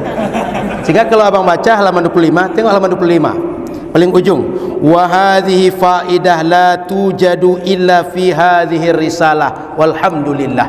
Yang akan saya sebutkan tadi itu, yang saya bilang belum saya sampaikan tuh, dibacakan beliau tadi itu. Itu. Jadi abang kakak yang dirahmati Allah Subhanahu wa taala, beliau pengarang kitab ini menyebut bahwa yang saya jelaskan ini tak ada di kitab lain, di kitab usul fikih, kitab manapun tak ada, cuma saya menjelaskan ini, kata beliau. Apa kata beliau? Bahwa Nabi itu meninggalkan sebuah perbuatan itu ada dua kemungkinan. Ada sebab bahwa Nabi memang sengaja meninggalkan, sehingga beliau jelaskan ini tinggalkan, jangan dibuat. Yang kedua, memang tak ada sebab, tak ada keperluan untuk menjelaskan ini ditinggalkan. Ngerti? Jadi ada perbuatan, dia itu tak ada keperluan untuk dijelaskan ini jangan dibuat, sehingga kalian jangan buat perbuatan seperti ini. Ini satu, bahwa ada perbuatan tidak ada kepentingan Nabi untuk menjelaskan, atau Nabi tidak perlu untuk menjelaskan itu. Artinya mau dibuat orang atau tidak, Nabi tidak memikirkan itu. Pokoknya Nabi tak menjelaskan jika suatu saat ada orang membuat sebuah pekerjaan yang Nabi tak membuat itu. Ada yang kedua, perbuatan ini kalau dibuat orang nanti dia bisa haram, dia bisa bercanggah dengan agama, dia bisa mudarat untuk agama, maka oleh Nabi dijelaskan itu jangan dibuat. Sementara perbuatan yang tak perlu untuk dijelaskan oleh Nabi memang tak dijelaskan, biarkan saja. Paham maksud saya? Ada yang tak dibuat Nabi itu, satu butuh penjelasan bahwa itu tak boleh dibuat, yang satu tak butuh penjelasan. Pembahasan yang selama ini terjadi itu pembahasan yang tak butuh penjelasan, tapi digiring oleh mereka yang tak butuh penjelasan itu sama dengan yang butuh penjelasan, sehingga digiringlah bahwa Nabi dulu ketika Idul Fitri orang mau azan tak dibolehkan Nabi, sehingga kata Nabi cukup as-salatu khair, as-salatu jami'ah. Kalaulah boleh azan dan iqamat, orang akan azan saat itu. Buktinya tak memperbolehkan, karena tak boleh melakukan azan dan iqamat saat Idul Fitri waktu itu.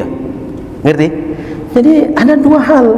Ada suatu pekerjaan butuh dijelaskan bahwa itu jangan dibuat, ada satu tidak butuh penjelasan. Yang hari ini di kita, contoh orang tahlilan, itu enggak butuh penjelasan. Buat buka bersama, buat bedah buku, zikir ketika kita tarawih, kemudian kegiatan memperingati Maulid Nabi, itulah perbuatan-perbuatan di zaman Nabi, enggak perlu ada penjelasan. Ngerti?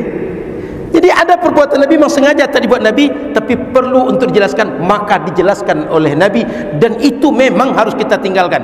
Tapi kalau tak ada tuntutan untuk menjelaskan, dan memang Nabi tak melarang di saat itu, jika dibuat hari ini, maka dia tak otomatis dilarang untuk dibuat.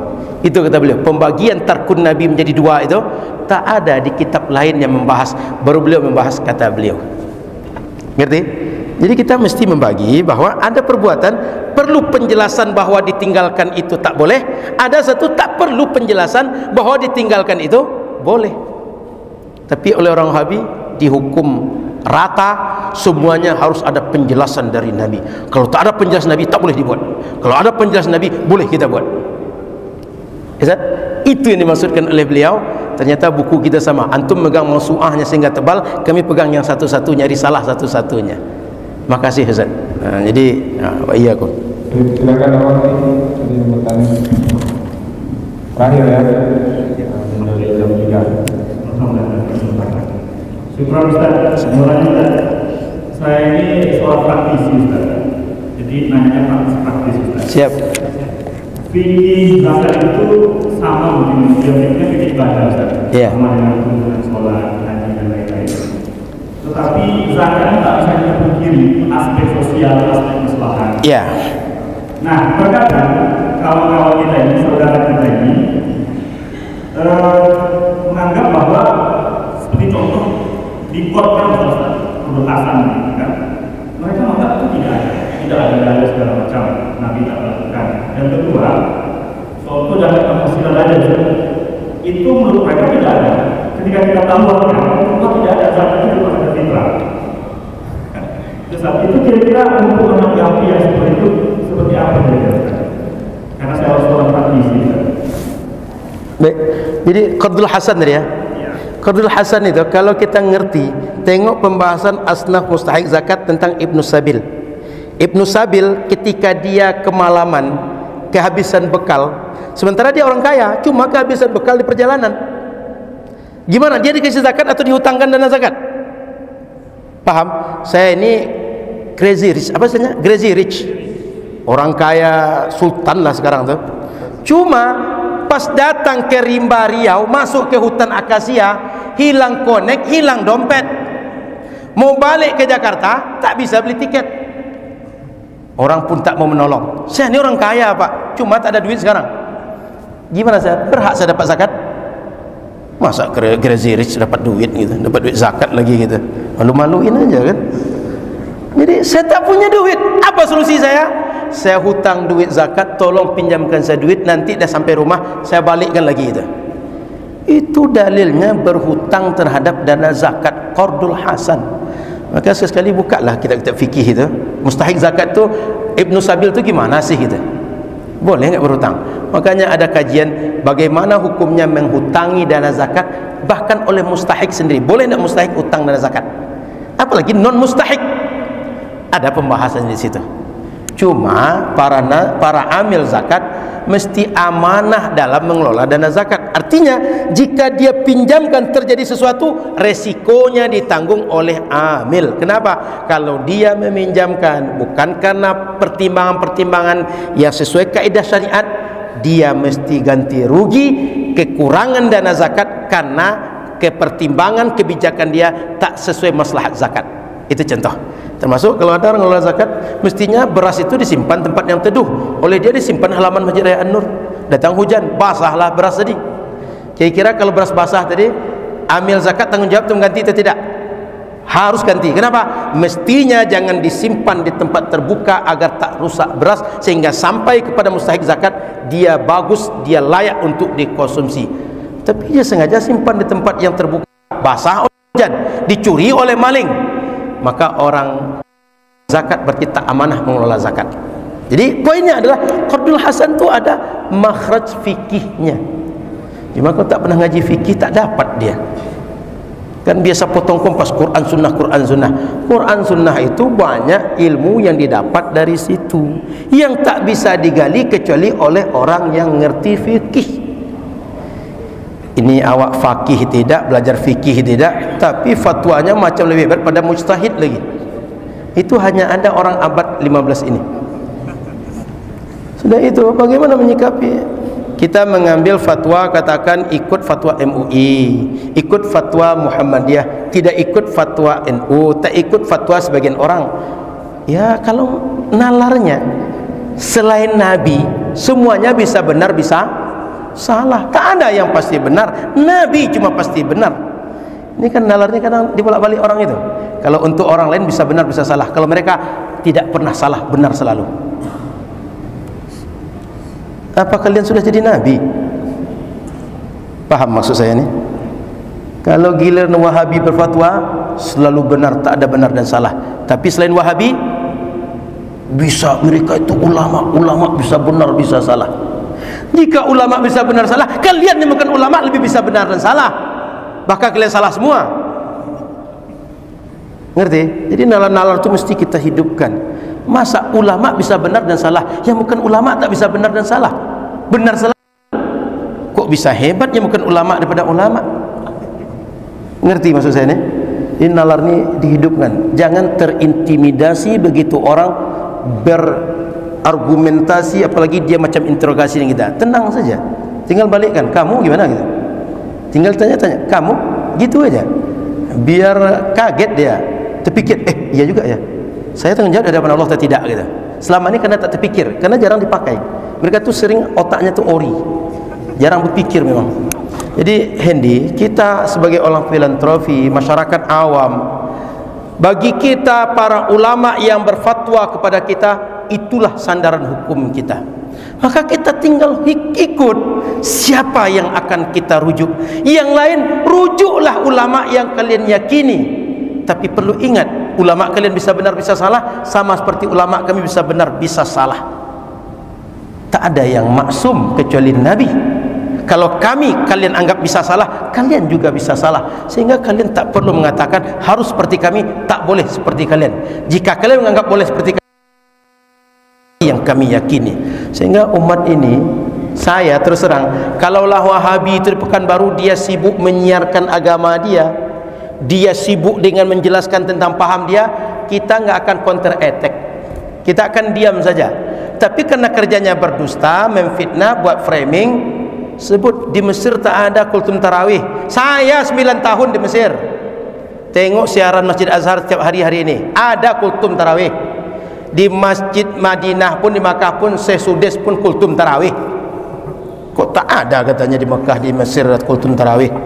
Kalau tak pernah ke sana bilang, biar saya ajak jalan-jalan ke situ, biar saya temani lihat-lihat Mesir, lihat makam Imam Syafi'i, biar ziarah kubur Imam Ibnu Hajar Al-Asqalani, Imam Athaillah As-Sakandari, imam-imam yang lain, biar berjumpa dengan aura ulama itu.